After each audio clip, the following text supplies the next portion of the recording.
માણસ અત્યારે વર્તમાનમાં શરીરથી રોગીઓ ઓછો પણ માનસિક રોગીઓ વધારે થયો છે.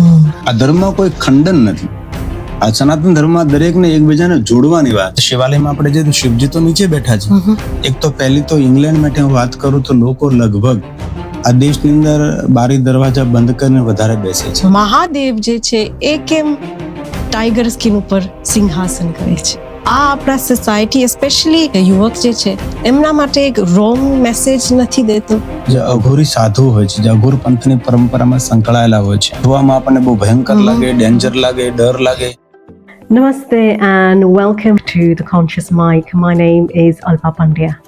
And today I'm sitting down with Pujya Giri Bapu, whose voice has carried the wisdom of Shiv Mahapuran across continents. He's currently touring in the UK. We're keeping it practical and rooted in Sanatan Dharma with insights you can actually live by. If you've ever wondered who is Shiv really, what does Dharma mean for us today, or how do we bring these stories into real life, this conversation is for you. The whole conversation took place in Giri Bapu's mother tongue, Gujarati. There will be captions at the bottom for you to follow. Please do watch it to the very end because Bapu shares some real deep and great insights into Shivaism and into Sanatan Dharma as well. Without further ado then, let's get to that conversation with Pujya Giri Bapu. બાપુ, આજે તમારો કિંમતી સમય કાઢીને તમે મારી સાથે આ podcast કરો છો. આઈ થિંક એક મોટો આશીર્વાદ છે અમારા માટે. So thank you so much. તમારો ખૂબ ખૂબ આભાર. ધન્યવાદ.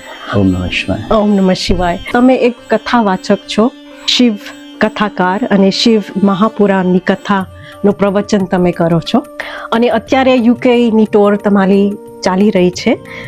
તો મારો પહેલો પ્રશ્ન છે, આ યુથ માટે છે, આપણા જે યંગસ્ટર્સ જે છે, શિવ મહાપુરાણ અને મહાદેવનું મહત્વ શું છે? ખૂબ સુંદર પ્રશ્ન છે.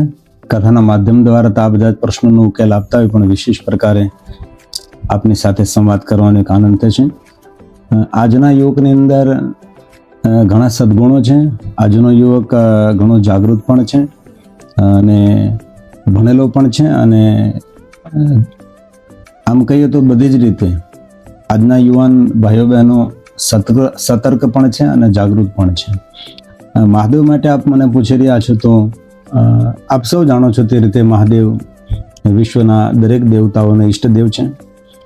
કોઈ પણ દેવતાને આપ કથા જુઓ તો સર્વ દેવતાઓ ભગવાન મહાદેવની ઉપાસના કરે છે. કોઈ પણ ઋષિઓની કથા આપ જુઓ તો પણ સભી ઋષિ ભગવાન મહાદેવની જ ઉપાસના કરે છે. ભગવાન રામ, ભગવાન કૃષ્ણજી, કારણ કે શિવજી એ આપણા જગતનું મૂળ છે. અને આજનો યુવક ટેકનોલોજીના માધ્યમથી અને વિશેષ કરીને ગૂગલના માધ્યમથી એ જાણી રહ્યો છે કે વિશ્વની અંદર સર્વ વિશ્વના શ્રેષ્ઠ દેવતા ભગવાન મહાદેવ છે. પછી આપણા ઈષ્ટદેવ હોય આપણા માટે શ્રેષ્ઠ હોય, પણ જો શાસ્ત્ર અને પુરાણના આધારે આપણે જોઈએ તો વિશ્વની અંદર વિશ્વના સર્વશ્રેષ્ઠ દેવ અને દેવતાઓનો કયો ઈષ્ટ હોય તો ભગવાન મહાદેવ છે. એટલા જ મહાદેવ માટે આપણે બોલીએ કે દેવો કા દેવ મહાદેવ. તો આજનો યુવાન, આજની યુવતી આ વસ્તુને જાણે છે, અને આજનું યુવા જનરેશન ભગવાન શિવજીને માનવા લાગ્યું છે. અને આજે અમે જોઈએ છીએ ભારતની અંદર તો શિવાલયોમાં યુવાન ભાઈઓ બહેનોની સંખ્યા અધિક છે. તુંગનાથ જાઓ આપ, કેદારેશ્વર મહાદેવ જાઓ તો મોટી ઉંમરના કરતાં નાની ઉંમરના દીકરા દીકરીઓ આજે શિવ તરફ વધારે જાણવાની કોશિશ કરે છે. મારો વિષય શિવ મહાપુરાણ કથા છે, અને શિવ મહાપુરાણ કથાના માધ્યમથી ભગવાન મહર્ષિ વેદવ્યાસજીએ જે પ્રમાણે કહ્યું એ પ્રમાણે શ્લોકાત્મક અને સૂત્રાત્મક હું ભગવાન શિવજીના માટે કહેવાનો પ્રયાસ કરું છું.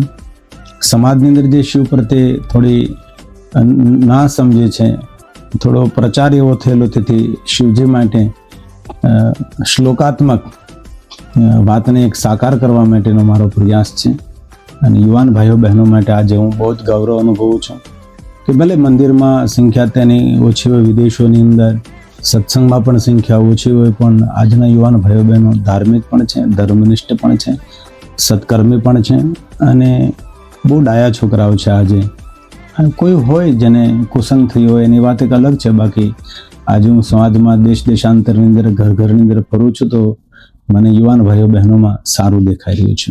કોઈ આ પોડકાસ્ટ અત્યારે જોતું હોય અને એમના દિલમાં વિચાર આવ્યો કે મહાદેવની ઉપાસના શરૂ કરવી છે એમને, તો 3 સરળ સ્ટેપ્સ શું છે જેથી એ રોજ કરી શકે અને જીવનમાં ઉપયોગ થાય?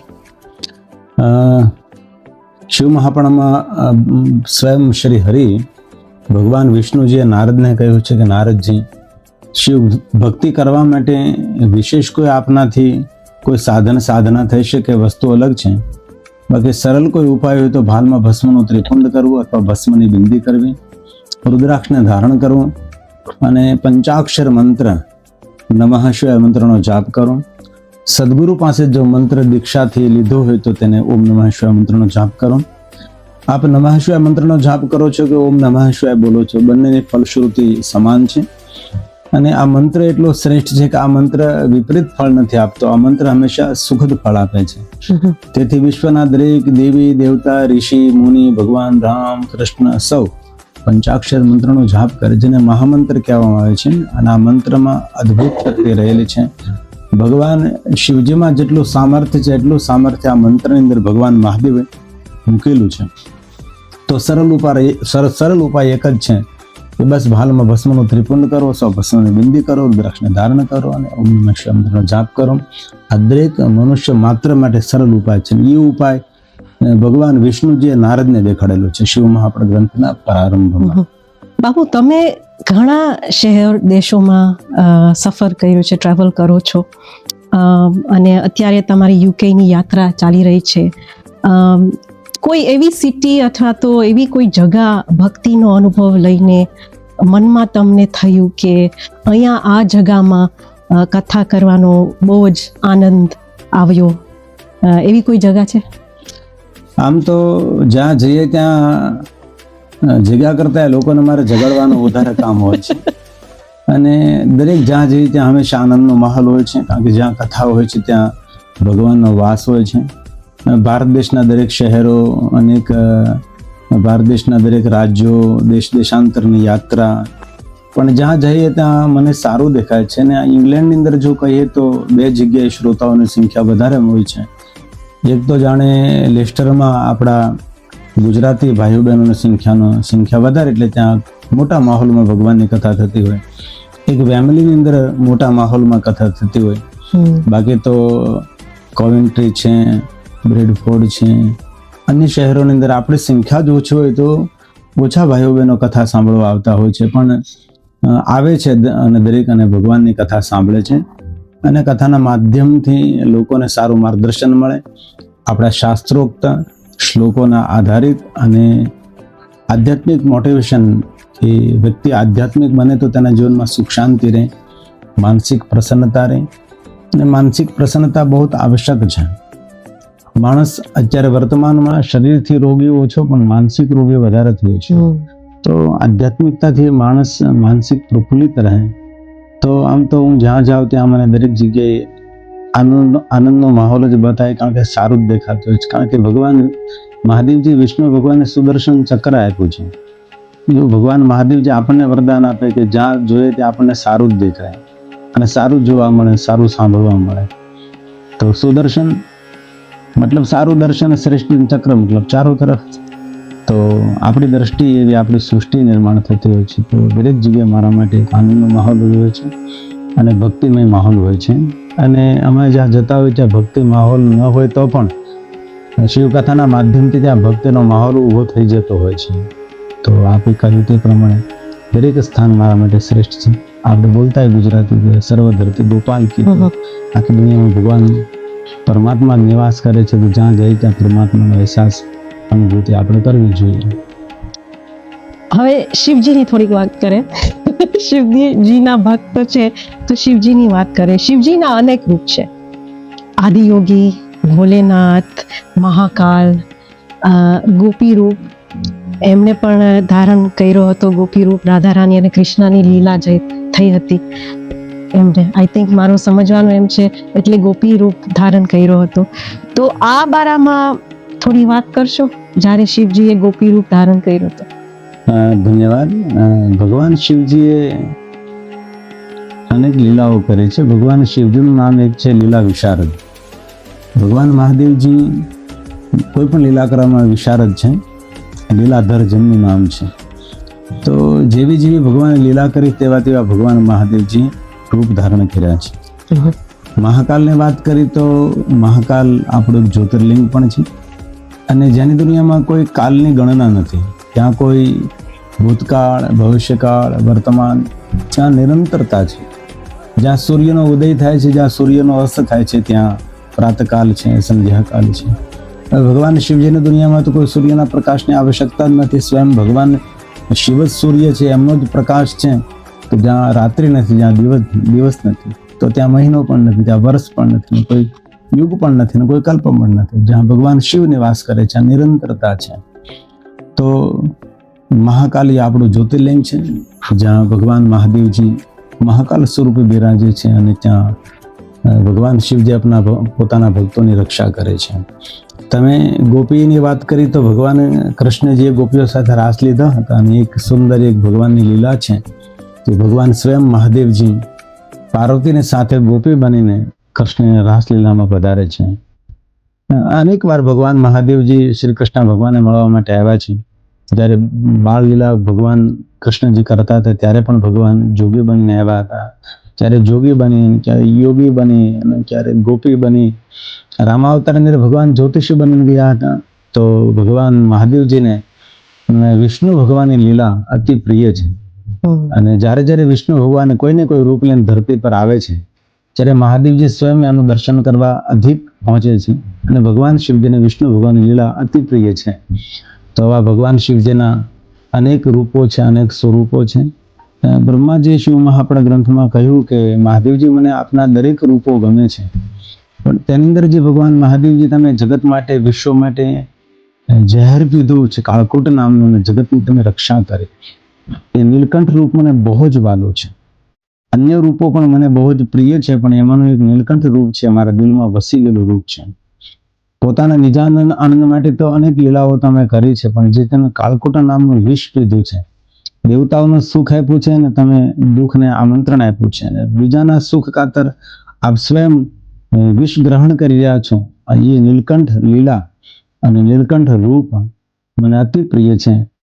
દેવતાઓની અનેક અનેક લીલાઓ હોય છે અને એ લીલાઓ ભગવાન મહાદેવને પણ પ્રિય હોય છે અને સ્વયં દેવતાઓને પણ પ્રિય હોય છે. તેથી તમે વાત કરી કે ગોપી લીલા એ પ્રસિદ્ધ, તેનું વર્ણન વધારે થયું. તેથી ભગવાન કૃષ્ણની રાસલીલાની અંદર ભગવાન મહાદેવ ગોપી બની ગયા હતા. પણ એવી અનેક ભગવાનની લીલાઓ છે કે અદ્ભુત ભગવાન શિવજી લીલાઓ કરી. પણ શિવ મહાપણા ગ્રંથ હવે તો સૌ વક્તાઓ કરવા લાગ્યા છે. આજથી 30 વર્ષ પહેલા જ્યારે મેં કથા ક્ષેત્રમાં પ્રવેશ કર્યો ત્યારે અમારે ભાવનગરના સુરનગરના દયાગીરી બાપુ ગોસ્વામી હતા, એ શિવ મહાપણ કથા હતા. અહીંયા કોઈ વક્તાઓ થોડા હતા, પણ અત્યારે તો શ્રીમદ ભાગવત કથા કરનારા દરેક શિવ મહાપણ કથાને ગાવા લાગ્યા છે.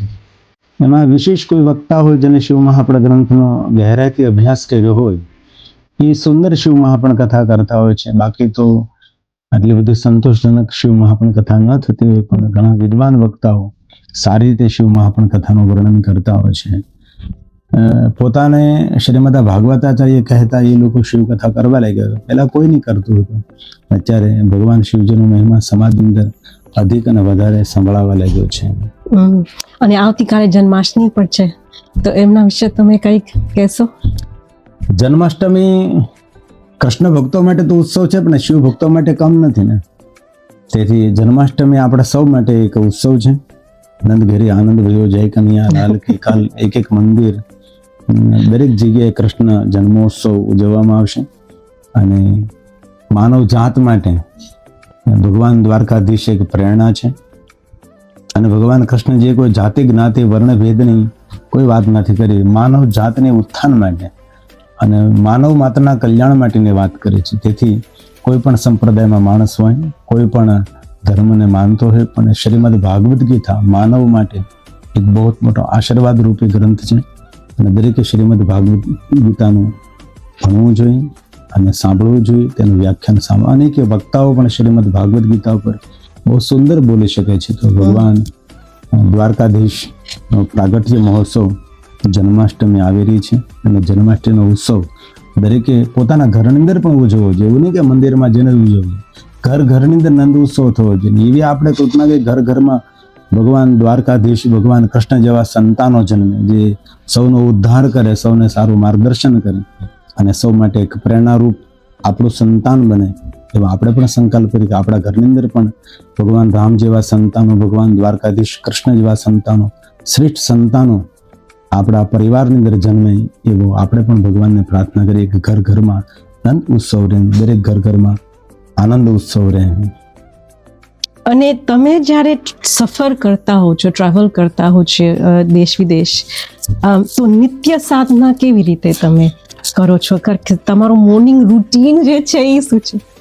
આમ તો એવું હોય છે કે જ્યારે અમે કથા કરતા ત્યારે 9 દિવસ એક સ્થાન પર રહેવાનું હોય છે. તો સવાર સાંજની પૂજા, યજ્ઞ, સંધ્યા બધું સમયસર થતું હોય છે. પણ જ્યારે મોટી મુસાફરી, લાંબી સફર કરતા હોય ત્યારે ઘણીવાર ચૂકી જવાતું હોય છે. કારણ કે ભારતમાં હોય તો બહુ વાંધો ના આવે, પણ જ્યારે વિદેશોની સફર કરતા હોય ત્યારે સમય બદલાતો હોય છે. વિમાન ક્યારે ઉતરે, ક્યારે વિમાનમાં બેસવાનું ઘણીવાર અનિયમિત હોય તો ઘણીવાર છૂટી જાય.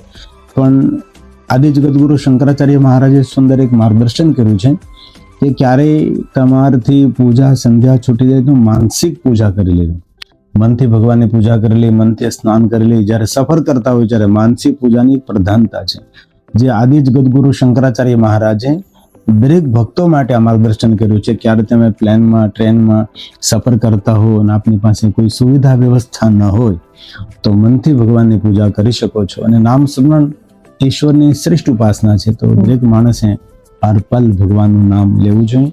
જે આપના ઈષ્ટ હોય એમનું સ્મરણ કરવું જોઈએ. બહુ ખૂબ. તો હવે આપણે શ્રાવણ માસ કે શ્રાવણ મહિનો જે છે એમના વિશે થોડી વાત કરીએ. શ્રાવણ મહિનો એટલે શું, અને આ આખો જે મહિનો છે, why is it dedicated to Shiva? શ્રવણ નક્ષત્ર યુક્ત પૂર્ણિમા કે કારણ આ મહિનાને આપણે શ્રાવણ માસ કહીએ છીએ. શ્રાવણ માસની અંદર અનેક વ્રતોનો મહિમા છે. સ્કંદ પુરાણની અંદર પવિત્ર શ્રાવણ માસનો મહિમા અધિક ગાવામાં આવ્યો છે. પવિત્ર શ્રાવણ માસ એટલે શિવ ભક્તો માટે શિવ ઉપાસના, શિવ સાધનાનો એક શ્રેષ્ઠ મહિનો. 12 મહિના જે ભગવાન શિવજીની ઉપાસના ન કરી શકે, પવિત્ર શ્રાવણ માસની અંદર ભગવાન મહાદેવની ઉપાસના કરે તો 12 માસ ભગવાન શિવજીની ઉપાસના કરવાનું ફળ મળે છે. આખા વર્ષના સોમવારનું વ્રત ન કરી શકે, પણ પવિત્ર શ્રાવણ માસમાં 4 સોમવાર અથવા 5 સોમવાર પડતા હોય તેને વિશેષ પ્રકારે ઉપાસના કરે તો આખા વર્ષના સોમવારનું વ્રત કરવાનું તેને ફળ પ્રાપ્ત થાય છે. આ મહિનામાં પ્રાતકાલે જે સ્નાન કરે છે તેને આખું વર્ષ ગંગા સ્નાન કરવાનું ફળ પ્રાપ્ત થાય છે. આ મહિનામાં વિશેષ કરીને મૌન ધારણ કરવું જોઈએ. પવિત્ર શ્રાવણ માસમાં ભગવાન સ્વયં મહાદેવજી સનત કુમારોને કહે છે કે આ મહિનાની અંદર દરેક માણસે મૌન ધારણ કરવું. દિવસે મૌન ધારણ ન કરી શકે તો રાત્રિએ મૌન રહેવું, અને રાત્રિએ મૌન ન ધારણ થઈ શકે તો દિવસમાં રહેવું. એ પણ ન થઈ શકે તો સવારમાં પ્રાતકાલ મૌન રહેવું, સંધ્યા સમયે મૌન રહેવું. એ પણ ન થઈ શકે તો ભોજન કરતે સમયે મૌન રહેવું. આ મહિનાની અંદર વધારે મૌન ધારણ કરવું. અને વિશેષ કરીને આ પવિત્ર શ્રાવણ માસનો એક મહિમા એવો છે કે જે તમારી પ્રિય વસ્તુ હોય એનો એક મહિના માટે ત્યાગ કરી દો. એક મહિના માટે જીતેન્દ્રિય રહો, બ્રહ્મચર્યનું પાલન કરો. અને ઘણા એવા શિવ ભક્તો મેં જોયા છે કે પવિત્ર શ્રાવણ માસમાં એક મહિના માટે એ લોકો ઘર પરિવાર બધું છોડી અને શિવાલય રહેવા માટે જતા રહેતા હોય છે. ભારત દેશની અંદર, વિદેશોની અંદર તો સ્વતંત્ર શિવાલય ન હોય, પણ આપણા ભારત દેશની અંદર શહેર ગામની અંદર સ્વતંત્ર ભગવાન મહાદેવના શિવાલયો હોય છે. શિવાલય એક યંત્ર છે, શિવાલય એક મંત્ર પણ છે. તેથી આ મહિનાની અંદર અનેક વ્રતોનો મહિમા છે. ધરતી પર સૂવાનો મહિમા છે. ધરતી પર ન સૂઈ શકો, નીચે શયન ન કરી શકો તો લાકડાની પાટ ઉપર સૂવું. દિવસે ભગવાન શિવજીની પૂજા ન કરી શકો તો રાત્રિના સમયે મહાદેવની પૂજા કરવી. બિલોપત્રોથી વિશેષ મહાદેવનું પૂજન કરવું. દૂધાભિષેક કરો, રુદ્રાભિષેક કરો, પંચામૃત અભિષેક કરો. એવી અનેક ભગવાન મહાદેવની પૂજાનું વર્ણન પવિત્ર શ્રાવણ માસની અંદર છે. પણ 100 વાતની એક વાત કહી શકું છું કે પવિત્ર શ્રાવણ માસની અંદર નાનું કરેલું સત્કર્મ બહુ જ મોટું પુણ્ય આપે છે, બહુ જ મોટું ફળ આપે છે. તો પવિત્ર શ્રાવણ માસની અંદર દરેક માણસે ધર્મનું આચરણ કરવું જોઈએ. દરેક માણસ સત્કર્મો કરવા જોઈએ. જેટલું થાય તેટલું ભગવાન ઈશ્વરનું સ્મરણ કરવું જોઈએ. આપ શિવાલયમાં ન જઈ શકો તો તમારા ઘરની અંદર જે ભગવાનનું લિંગ સ્વરૂપ છે તેને મંદિરમાંથી બહાર લાવી અને સુંદર એક સ્થાપન કરી અને વિશેષ પ્રકારે પાત્રમાં લઈ અને ભગવાન મહાદેવને જલાભિષેક કરવો જોઈએ. વિદેશોની અંદર બેલોપત્ર ન મળતા હોય તો પુષ્પોથી, રંગબેરંગી પુષ્પોથી મહાદેવનું પૂજન કરવું. જેટલું થાય તેટલું ભગવાન શિવનું પૂજન કરવું. થઈ શકે તો આ મહિનામાં અખંડ દીપ પ્રજ્વલિત રાખો. અખંડ દીપ ન કરી શકો તો તમે સંધ્યા સમયે દીપમાલા પ્રજ્વલિત કરો. આમ તો એવું કહ્યું છે કે 1 લાખ દીપ પ્રજ્વલિત ઇસ પવિત્ર શ્રાવણ માસમાં કરવા જોઈએ. 1 લાખ ન કરી શકીએ તો 108 દીપોની માલા, જે રીતે શિવાલયમાં થતી એવી રીતે આપના ઘરની અંદર પણ દીપમાલા પ્રજ્વલિત કરી શકો છો. હવે તો જન્માષ્ટમી આવવાની તૈયારી છે, હવે થોડા દિવસો રહ્યા છે. તો પવિત્ર શ્રાવણ માસની અંદર આખો મહિનો આપનો તો જતો રહ્યો, પણ હવે કૃષ્ણ પક્ષની ત્રયોદશી આવે, જે શિવરાત્રી જેને આપણે કહીએ છીએ. અને કૃષ્ણ પક્ષની અષ્ટમીને દિવસે વિશેષ પ્રકારે મહાદેવનું પૂજન કરવું.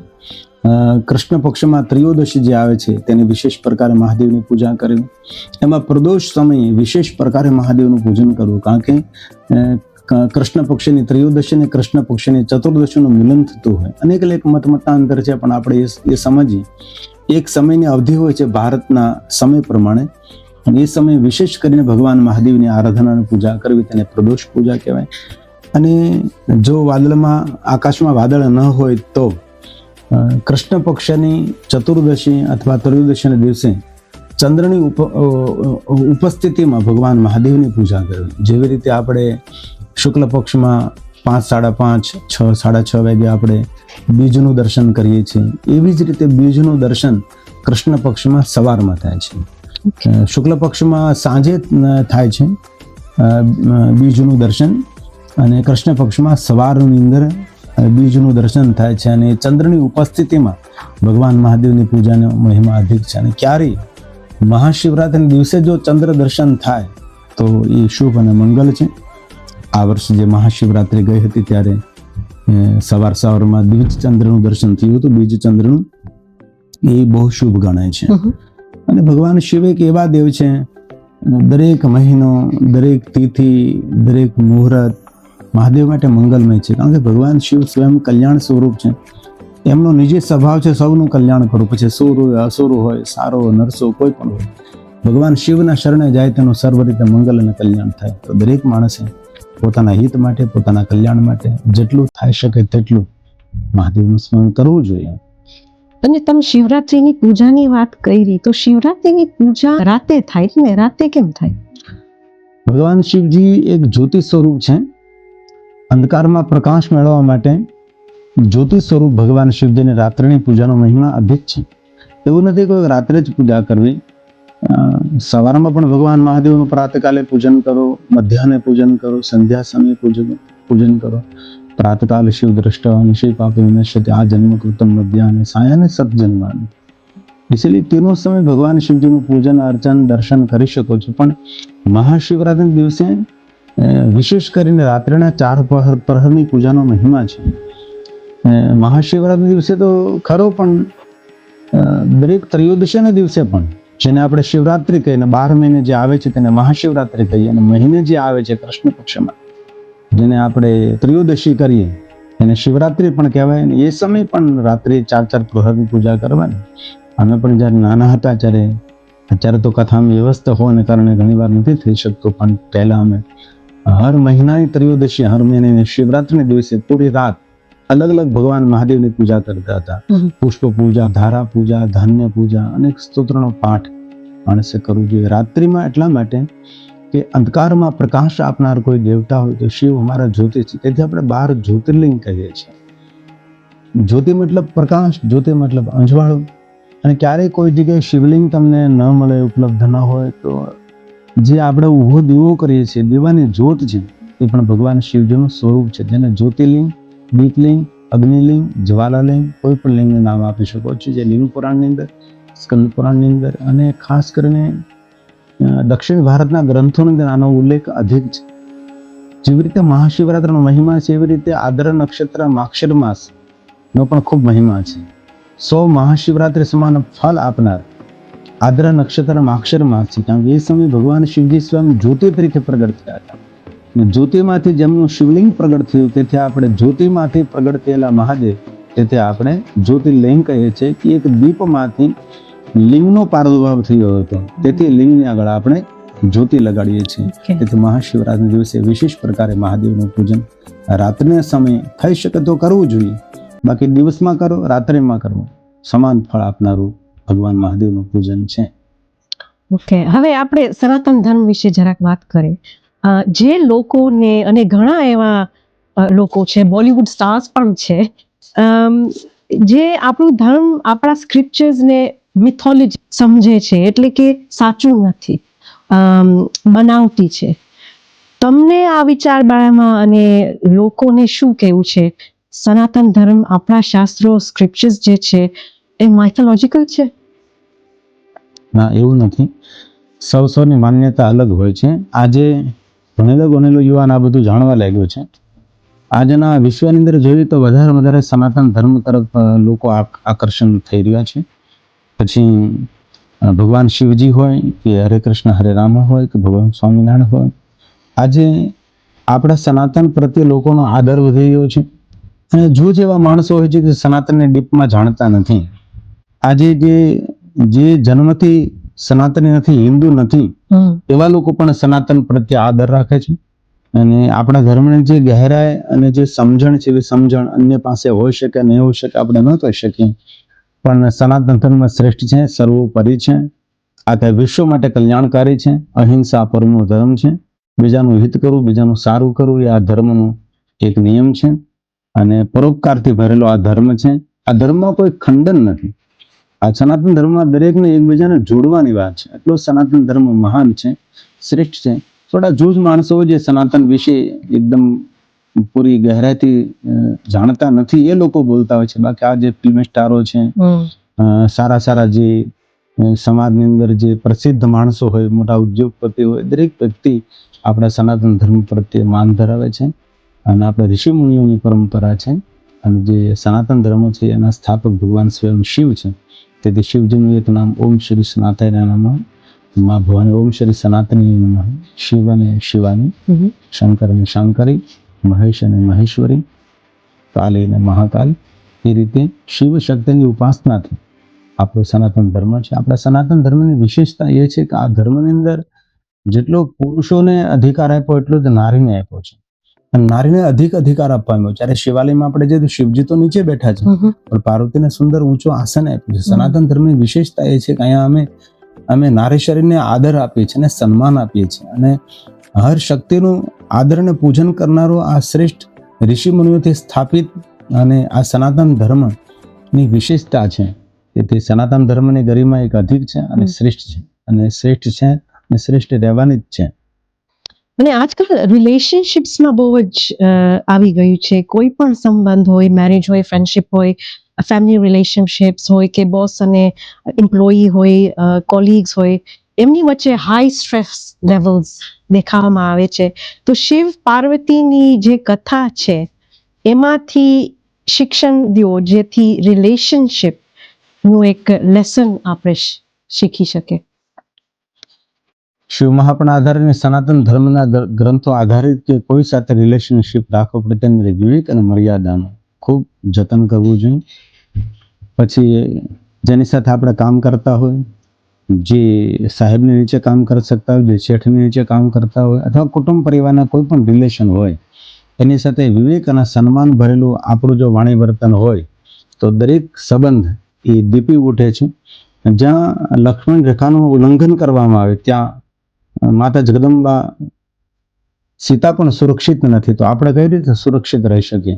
તેથી દરેક રિલેશનશિપ હોય, દરેક મિત્રતા હોય, સંબંધ હોય, તેની અંદર વિવેક, મર્યાદા, માન, સન્માન ધ્યાનમાં રાખી અને જો સંબંધો બાંધવામાં આવે તો સંબંધો લાંબા સમય સુધી ટકી શકે છે. અને એ સંબંધોની અંદર એક મધુરતા, વિશેષ ઘનિષ્ઠતા આવે.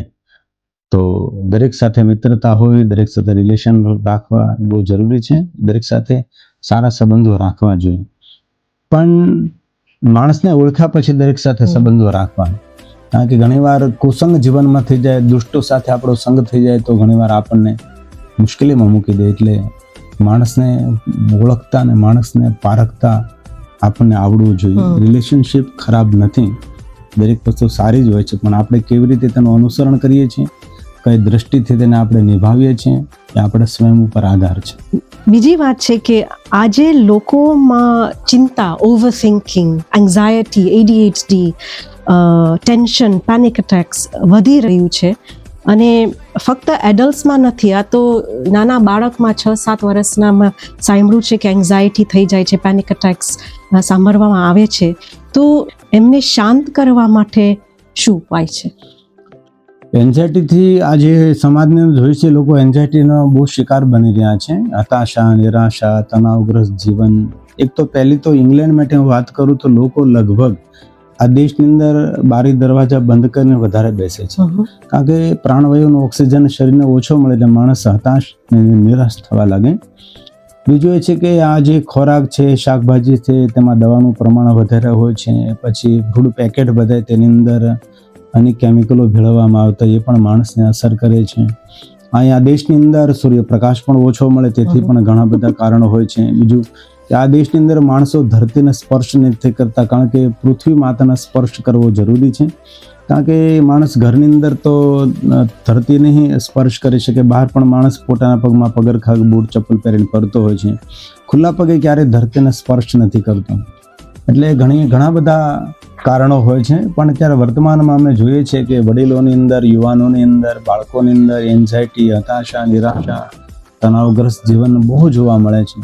એના ઘણા બધા કારણો છે. કારણ કે એક તો સૂર્યપ્રકાશ પૂરતા પ્રમાણમાં લેતા નથી, ખુલ્લી હવામાં રહેતા નથી, બીજું પ્રાણાયામ કરતા નથી, યોગ કરતા નથી. યોગ, પ્રાણાયામ અને ધ્યાન એ માણસને હંમેશા અંદરથી પ્રસન્ન રાખે, ખુશ રાખે છે, અંદરથી એકદમ શાંત રાખે છે.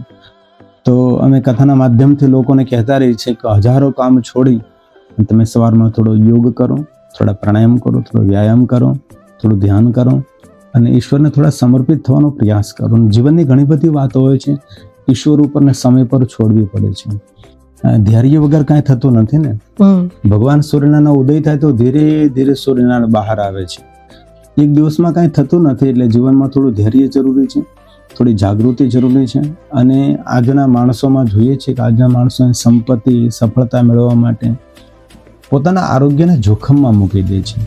હવે સંપત્તિ તમે મેળવી લેશો, સફળતા તમે મેળવી લેશો, પણ તમારી પાસે આરોગ્ય નહીં હોય તો તમે કેવી રીતે જીવન જીવી શકવાના છો? તેથી ભલે સફળતા થોડી ઓછી મળે, સંપત્તિ થોડી ઓછી મળે, લોકપ્રિયતા થોડી ઓછી મળે, તેની જરૂર નથી, પણ આરોગ્યની સંપૂર્ણપણે કાળજી લેવી જોઈએ. આજે હું માણસોને જોઉં છું, મોટા મોટા ધનપતિઓની સાથે મને રહેવાનો અવસર મળે છે, તો આજે જોઈ છે એની પાસે અઢળક ધન છે, બધી સુવિધા છે, વ્યવસ્થા છે, પણ તેની પાસે આરોગ્ય નથી. તો દરેક દર્શકોને મારી બહુ પ્રાર્થના છે, ભલે થોડું ધન ઓછું મળે, સફળતા ઓછી મળે, લોકપ્રિયતા ઓછી મળે, પણ પોતાના આરોગ્યને પ્રધાનતા આપી સમયસર ભોજન કરી લેવું, સમયસર સ્નાન કરવું, સમયસર સૂઈ જવું, સારી એવી ગહેરી નિંદ્રા કાઢવી જોઈએ. માણસ શરીરના આરામ પણ એક ઔષધિ છે, નિંદ્રા પણ એક ઔષધિ છે. અને ખાવા પીવામાં સંપૂર્ણ પરેજી રાખવી જોઈએ, કારણ કે આપણે જે ભોજન કરીએ છીએ એ જ આપણું જીવન છે. ભોજનમાં શુદ્ધિ નથી તો વિચારોમાં શુદ્ધિ નથી, વિચારોમાં શુદ્ધિ નથી તો વ્યવહારમાં પણ શુદ્ધિ નથી. તેથી આપ સૌને મારી હૃદયની પ્રાર્થના છે, આરોગ્ય તમારી પાસે છે તો તમે આ દુનિયાના મોટા ધનવાન માણસ છો. બધું ધન તમારી પાસે છે પણ આરોગ્ય નથી તો આપણા જેવા કોઈ ભિખારી પણ. તેથી દરેક ભાઈઓ બહેનોને, દર્શકોને મારી બહુ હૃદયથી પ્રાર્થના છે કે આરોગ્ય ઉપર થોડા સતર્ક રહેજો, સાવધાન રહેજો. એન્ઝાયટીને, હતાશા, નિરાશા, તણાવને દૂર કરવો હોય તો ખુલ્લા વાતાવરણમાં રહેવું, પ્રાણયુક્ત પ્રાણાયામ કરવા, ધરતીને સ્પર્શ કરવો, સૂર્યપ્રકાશમાં વધારે રહેવું અને બહુ ગરમ પાણીથી સ્નાન ન કરવું. આવા અનેક ઉપાયો હોય છે જે આયુર્વેદિકને લગતા હોય છે. તો આજે હું જોઉં છું, મને પણ દુઃખ થાય કે નાના નાના બાળકો પણ હતાશ ને નિરાશ થઈને બેઠા હોય, તેના મુખ ઉપર નિરાશા હોય, હતાશા હોય છે, ને ડિપ્રેશન અતિ ભયંકર હોય છે. એન્ઝાયટીમાંથી માણસ ઘણીવાર બહાર નીકળી શકતો નથી. મેં જોઉં છું મોટા મોટા ધનપતિ માણસો એન્ઝાયટી ગ્રસ્ત હોય છે, 10-10, 5-5 વર્ષ એ લોકો નીકળતા નથી. એન્ઝાયટીમાંથી બહાર નીકળવા માટે એક જ તેનો ઉપાય છે, પોતાની જાત સાથે સંવાદ, પોતાના સ્વયંને સમજાવવાનો પ્રયાસ કરવાનો. એન્ઝાયટીમાં એક ખોટો ડર હોય છે, આમ થશે, તેમ થશે, આમ થશે, તેમ થશે. શરીરને તંદુરસ્ત રાખવા માટે પૌષ્ટિક અને સાત્વિક આહાર લેવો, માનસિક તંદુરસ્ત રહેવા માટે સકારાત્મક વિચારો કરો, સારા વિચારો કરો, ઉત્સાહસભર વિચારો કરો. એવા માણસો સાથે રહો જેના જીવનમાં ઉત્સાહ અને આનંદ હોય, હંમેશા સારી વાતો, સકારાત્મક જેની સાથે વાતો હોય એવા સારા માણસો સાથે રહેવાનો પ્રયાસ કરો. જે નકારાત્મક વાતો કરતા હોય, નકારાત્મક ગુણો કરતા હોય, ડરપોક માણસો હોય, ડરાવતા હોય એવા માણસોથી દૂર રહો. એન્ઝાયટીથી મુક્ત થવું બહુ કઠિન છે. આજે લોકો ગોળીઓ ખાવા લાગે છે, આજે દવા શરૂ થઈ જાય, નીંદર નથી આવતી, ખોટો ડર સતાવતો હોય છે. એના માટે પોતાની જાત સાથે સંવાદ કરો. ઈશ્વર ઉપર સંપૂર્ણ શ્રદ્ધા, સંપૂર્ણ ભરોસો. ઈશ્વર જે કાંઈ મારા માટે કરશે સારું જ કરશે, અને નિરંતર મારી સાથે મારા ઈષ્ટદેવ છે, મારા ભગવાન છે, એવા ભરોસા સાથે તમે રહેશો તો એન્ઝાયટીમાંથી મુક્ત થઈ શકશો. બાકી એન્ઝાયટી ખતરનાક રોગ છે. માણસ જીવે ત્યાં સુધી એન્ઝાયટી રહી શકે છે, જો માણસ પોતે સ્વયંને નહીં સમજાવી શકે તો. બાપુ, મારું એક પર્સનલ ક્વેશ્ચન છે, અને અત્યારે તમે એમની જ વાત કરી કે સનાતન ધર્મનો મેઇન મહત્વ છે એ સાત્વિક જીવન છે. એટલે કે મીટ નહીં, માંસ બિલકુલ નહીં, વેજીટેરિયન ખાવાનું, બની શકે તો ઓનિયન્સ, ગાર્લિક, જે પ્યાસ, લસણ જે છે, ડુંગળી, લસણ, નોટ ટુ સ્પાઇસી ફૂડ્સ. પ્રશ્ન મારો એ છે કે આજે સોસાયટીમાં એનિમલ ક્રુઅલ્ટી અને ટેસ્ટિંગ ઓન એનિમલ્સ એક બહુ જ મોટો ટોપિક છે.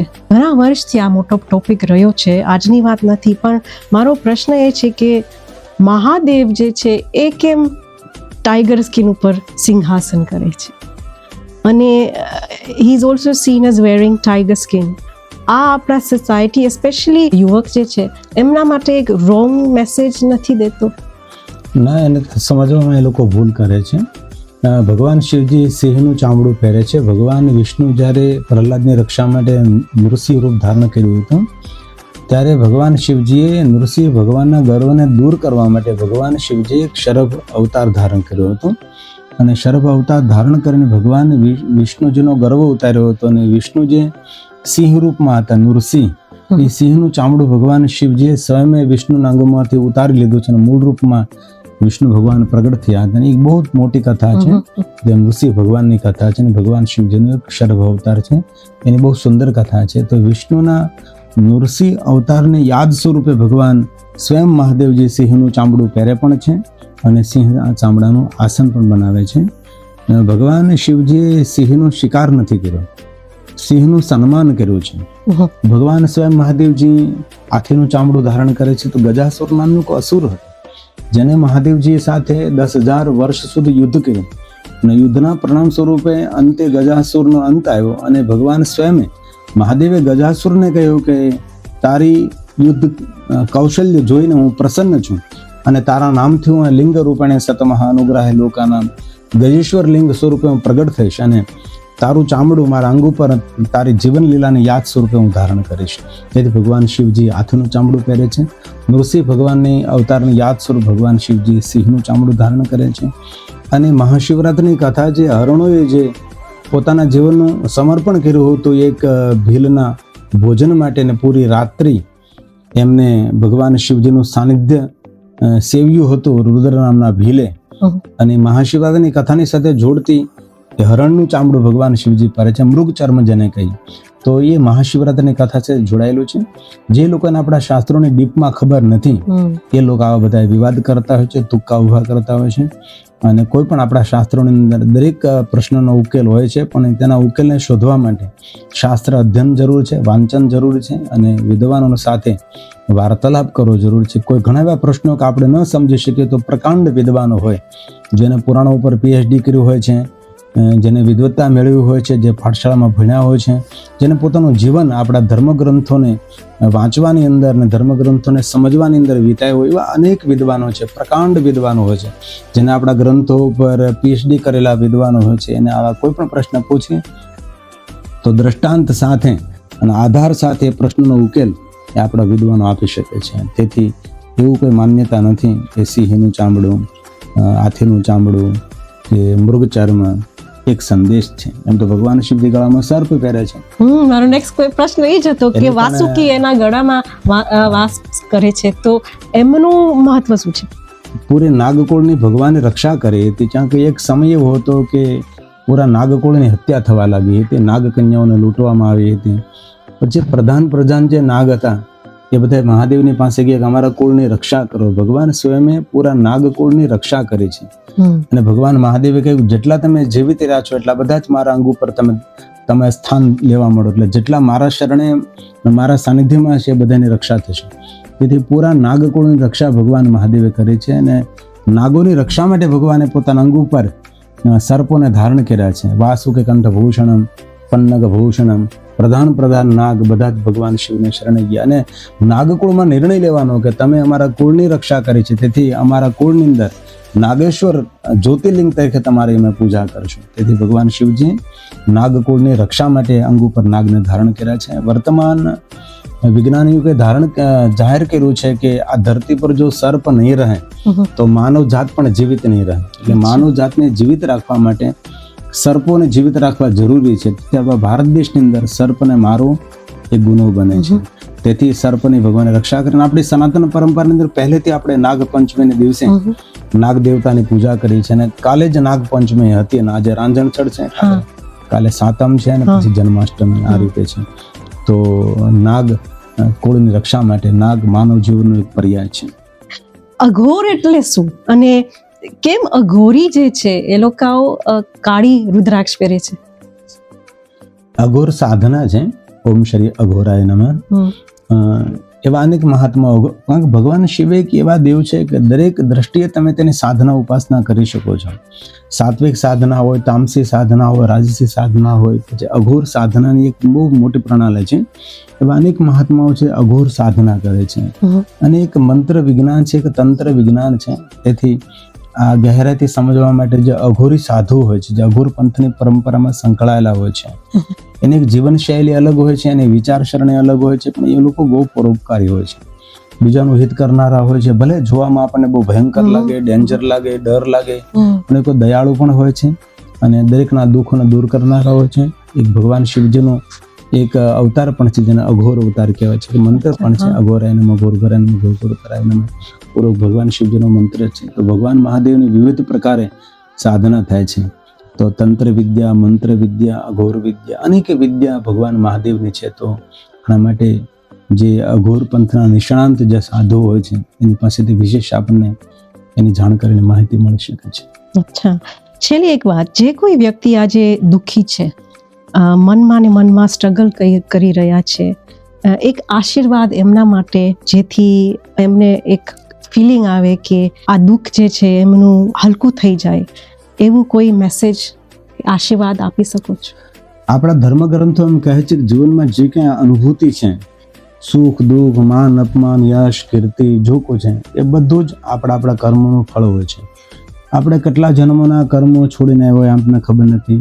બાલ્યાવસ્થામાં, કિશોરાવસ્થામાં, યુવાવસ્થામાં કેટલા આપણે સારા કર્મો કર્યા, કેટલા નબળા કર્મો કર્યા છે તેની પણ આપણને ખબર રહેતી નથી. આપણા જીવનમાં જે કાંઈ બને છે એ આપણા કર્મોનું ફળ હોય. જેથી આપણા જીવનમાં કંઈ ખરાબ બનતું હોય તો કોઈને અબજસ ન આપવું, સારું બનતું હોય તો હંમેશા ભગવાનનો ખૂબ આશીર્વાદ માનો. પણ એટલું યાદ રાખવું કે આપણા જીવનમાં જે કાંઈ થઈ રહ્યું છે આપણા કર્મોનું ફળ છે. કર્મ આધારિત આ દુનિયા છે. પણ વિશેષ હું કહી શકું છું કે કર્મના ફળોમાંથી મુક્ત થવું અને કર્મના બંધનમાંથી મુક્ત થવું, તો ભગવાન શિવ એક એવા દેવ છે કે જેની ઉપાસના કરવાથી માણસ કર્મના બંધનોમાંથી છૂટી શકે છે. જન્મ જન્માંતરના પાપ કર્મોથી ભગવાન મહાદેવ મુક્ત કરી શકે. કારણ કે શિવજીનું એક નામ છે મુક્તેશ્વર મહાદેવ. દરેક સ્થાનથી, દુઃખથી, પીડાથી, કર્મોથી મુક્ત કરનારા મહાદેવ છે. જન્મ અને મૃત્યુના ફેરામાંથી મુક્ત થવા માટે ભગવાન મહાદેવ છે. તેથી જે દુઃખી છે તે વધારે વધારે સાધના કરે, ઉપાસના કરે, પંચાક્ષર મંત્રનો જાપ કરે, શિવજીના શરણે જાય, થોડું ધૈર્ય રાખે, થોડા પોતાની જાતને સમજાવે, થોડી સમયની રાહ જોવે. અને જે કાંઈ આપણને દુઃખ કે સુખ મળી રહ્યું છે એ આપણું જ વાવેતર છે. આપણે ખેતરમાં જે વાવ્યું છે એ જ આપણને મળી રહ્યું છે. ઘણા લોકો મારી પાસે આવે મોટી ઉંમરના, કે આમ થઈ ગયું ને તેમ થઈ ગયું. તો ઘણી વાર મને પૂછવાનું મન થાય કે તમે કોઈ સાધના કરી તો કે નહીં, ઉપાસના કરી તો કે નહીં, કોઈની સેવા કરી તો કે નહીં, પૂજા કરી તો કે નહીં, પ્રાણાયામ કર્યા નહીં, કોઈ ઉપાસના, કોઈ સાધના, કોઈ મંત્ર જાપ, કાંઈ નહીં. જેને પોતાના જીવનમાં કાંઈ પણ નથી કર્યું એ માણસ હંમેશા પોતાના આખરી જીવનમાં દુઃખી થાય છે. દુઃખી થાય ત્યારે માણસ મંદિરે જાય, સાધુ સંતો પાસે, કથા કીર્તનમાં જાય, સત્સંગમાં જાય, પછી મંત્ર ગોતવા લાગે. પણ આ જીવનમાં બધી જ વસ્તુ પાણી વહી ગયા પહેલા પાળ બાંધવી જોઈએ. પહેલા બાળપણથી જ ભગવાનનું ભક્તિ, સત્કર્મો, અને દરેક મા બાપે પોતાના બાળકોને ધાર્મિક તો બનાવવા પણ સત્કર્મી બનાવવા. ધાર્મિક તો લોકો બહુ આપણને જોવા મળે, પણ સત્કર્મી કેટલા? બીજાનું હિત કરનારા, બીજાનું કલ્યાણ કરનારા, બીજાના સુખનો વિચાર કરનારા, મને મળે એ પહેલા કોઈને મળે એ એવો ભાવ કરનારા. આપણે કથાની અંદર ભોજન પ્રસાદ હોય ને તો કથા સાંભળે 3 કલાક, પણ એ ભોજનની તૈયારીથી તો હોય છે, તો આરતી કીર્તન બાકી હોય ત્યાં લોકો ભોજનમાં લાઈનમાં ઉભા રહી જાય. તો એવું વિચારતા નથી કે હું આરતી કરી લઉં, પ્રાર્થના કરી લઉં, અને મારા પહેલા કોઈ વડીલ હોય એને હું જમવા આપું, પછી હું છેલ્લે જમવું, એવું કાંઈ નહીં. એટલે ઘણી બધી ના સમજી આપણા પરંપરામાં છે. તેથી કથાના માધ્યમ દ્વારા, સત્સંગ દ્વારા લોકોને અમે અનુશાસન શીખવીએ છીએ. કથાના માધ્યમથી એ લોકોને ભગવાન તરફ પ્રેમ થાય, આદર થાય, અને જીવન જીવવાની તેને રીત, જીવન જીવવાની શૈલી તેને મળે. એક તો વાત જરૂર કહું કે ભગવાન શિવ જીવનનું મોટું મોટિવેશન છે.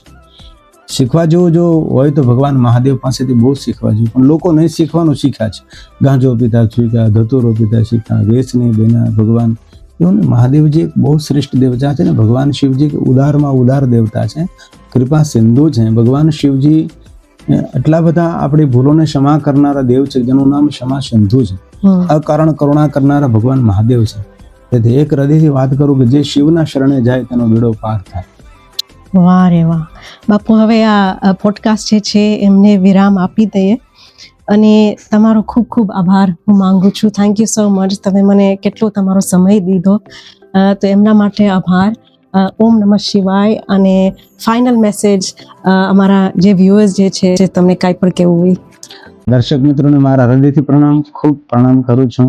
આપે ધ્યાનપૂર્વક બધું સાંભળ્યું, અને સુંદર પ્રશ્નોત્તરી થઈ પવિત્ર શ્રાવણ માસની અંદર. આપ સૌને વિશેષ મારી એક વિનંતી, રુદ્રાક્ષ પહેરજો, રમરુદ્ર ઉગ્નાશાય ધન્વંતરી રુદ્ર, હાલમાં ભસ્મની બિંદી કરજો, અને ઓમ નમઃ શિવાય મંત્રનો જાપ કરજો, અથવા નમઃ શિવાય મંત્રનો જાપ કરજો.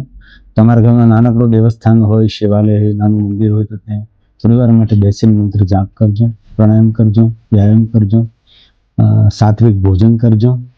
અને આપણું જીવન પ્રકૃતિ, આત્મા અને પરમાત્મા સાથે જોડાયેલું છે. આપણું જીવન એ પ્રકૃતિના બંધનમાં છે. જે રીતે પ્રકૃતિ સાથે આપણે જોડાયેલા છે એ રીતે પ્રકૃતિને સમજવાનો પ્રયાસ કરો. આત્માને હંમેશા પરમાત્મા સાથે જોડવાનો પ્રયાસ કરો. બસ આપણા ઘરમાં વડીલો હોય, વૃદ્ધ દાદા દાદી હોય, માતા પિતા હોય, તેની ખૂબ કાળજી લેજો. ઘરમાં વડીલોનું ધ્યાન રાખજો, વૃદ્ધ માતા પિતાની સેવા કરજો, દાદા દાદીની કાળજી લેજો. કારણ કે જેને આપણે જીવન આપ્યું છે, જેને આપણે વારસો આપ્યો છે, તે સૌને સંભાળજો. તમારી બેનો દીકરીઓ હોય એનું ખૂબ ધ્યાન રાખજો, એમનું ખુશ રાખજો, પ્રસન્ન રાખજો. આપણા પરિવારના લોકો આપણાથી પ્રસન્ન રહે એ જ આપણા જીવનની મોટી સાધના હોય છે.